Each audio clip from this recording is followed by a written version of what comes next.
Now we see that in the modern workplace where the demand on the employees is quite high, the pressure of work to deliver, especially with technology where supervision can be quite overwhelming at times. It's also important for the businesses to show the soft side to their HR, where they also start to look after their employees' welfare, their morale. How are they feeling? Do they need any support? Do they need any counseling, any advice? So HR, since they are the human side of the business, it's their responsibility to make sure that all the employees are in the right frame of mind when they're at work. If they are in the right frame of mind, only then would they be at their most productive. So it's really an investment in the business when you start looking after your employees. And the HR department will do it through many ways. They will provide you financial support, for example, loans on easy terms and things like that, some counseling sessions. Perhaps things aren't going well for you at home and you need someone to talk to. Just let off some steam. So the HR department will provide that facility and special loans and grants. So any way through which the employees, whatever problems they're going through, if they can be listened, if they can just simply listening and trying to provide a solution, if it works for the employee, then it will eventually help the business once the employee comes back with a clear mind. So making sure that they all are in high spirits, that's always nice. Start off with a good Christmas dinner, maybe. It can always be something that employees enjoy. It will bring you increased productivity. When you know that employees are feeling well, they will want to do more, and that's when the productivity or the effectiveness of the employees start going up. And if you're there in their time of need, then they will want to reciprocate, and their sense of loyalty will go up. They won't just leave the organization when they know that the organization was there in their time of need. It's time to give some back, and that's exactly what you want to instill in your workforce. And once everybody is happy, fewer people leave, right? Everybody wants to achieve things together because everyone looks after one another. And HR will try to create that environment through different activities as well. For example, they might take people out for like a scavenger hunt. I remember one of my previous workplaces, that was a great way to make sure that everybody gets to know each other away from work and just kept the morals high. And then look, it's also fun working with these people. So that side of the labor where they feel good about being at work will also be looked at by the HR department, and they will make sure that the employee morale stays high.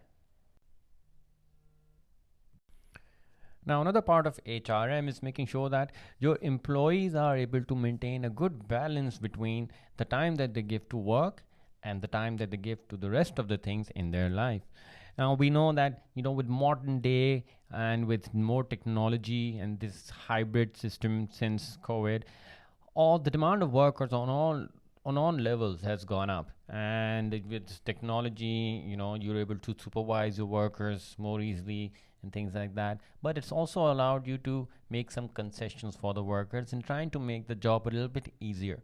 And the HR will try to use some of these programs to make sure that the workers are able to maintain that good balance while they're also able to maintain their productivity. Now, we understand that some of the things around us have been changing, especially on the business end. Things such as there are now more 24-hour customer services. So the demand on the workers has increased, that it's not just a day job, it might also be a night job. So on that level, of course, people who would be otherwise sleeping are now at work. So that's creating a challenge how to maintain that work-life balance. Globalization. Now, people may be, let's say, living in UAE, but they may be dealing with clients in the US, and that's completely different time zones. So different hours of work every day could be challenging when you also have to look at your own things in life. Also, sometimes businesses just have super ambitious plans, right? Let's work all the time as much as we can because we want to expand. And all of this leads to much, much, much more pressure on the workers to perform, to deliver.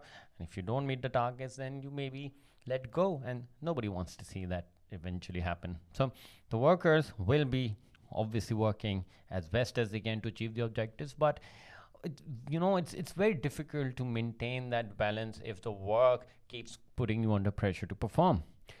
Some businesses, of course, now have started adopting some of the methods that can make this making this balance rather easy. And the businesses will offer different techniques, different programs through which workers are able to do their own things in their own time as well, and are also able to be productive at work.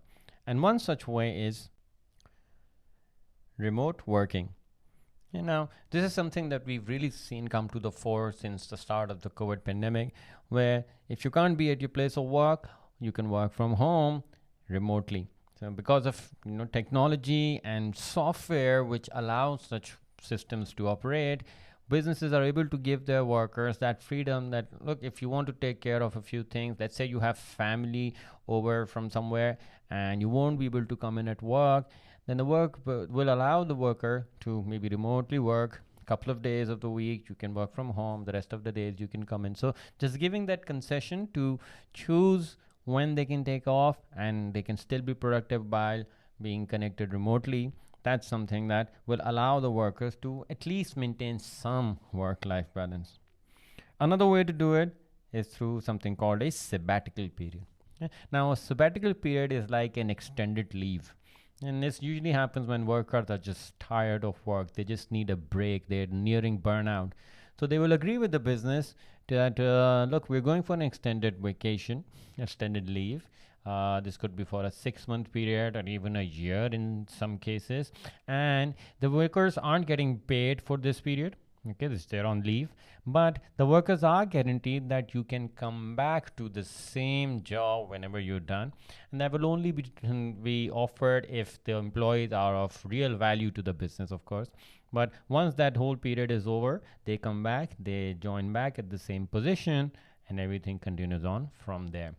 Right? That is what you call a sabbatical period. Just sort of a break, stepping back from everything, recharging your batteries, and then coming back to work. New person, a more motivated employee. And of course, when you're able to take that time off away from work, you try to come up with better things, newer things, and the business will only benefit from such a period taken off. Another medium through which the business provides the opportunity for maintaining this balance is called job sharing. And this is where a full-time job is divided amongst a couple of people. So each employee, let's say it was a 10-hour job, each employee starts to work 5 hours. They won't get paid for 10 hours, of course. They will only get paid for the amount of hours that they work, so 5 hours each. But in that sense, at least, maybe both employees can be committed to 2 different places of work and trying to make more money, or maybe 2 different skill sets could be utilized by the same business through sharing the same job amongst 2 people. Work-life balance through job sharing. Then finally, flexible working. Okay. Now, flexible working is again a contractual thing, and this is very close to part-time employees. And this is where the business asks the workers that, can you give us the times in a day that you can come in, and we'll fit you into our schedule.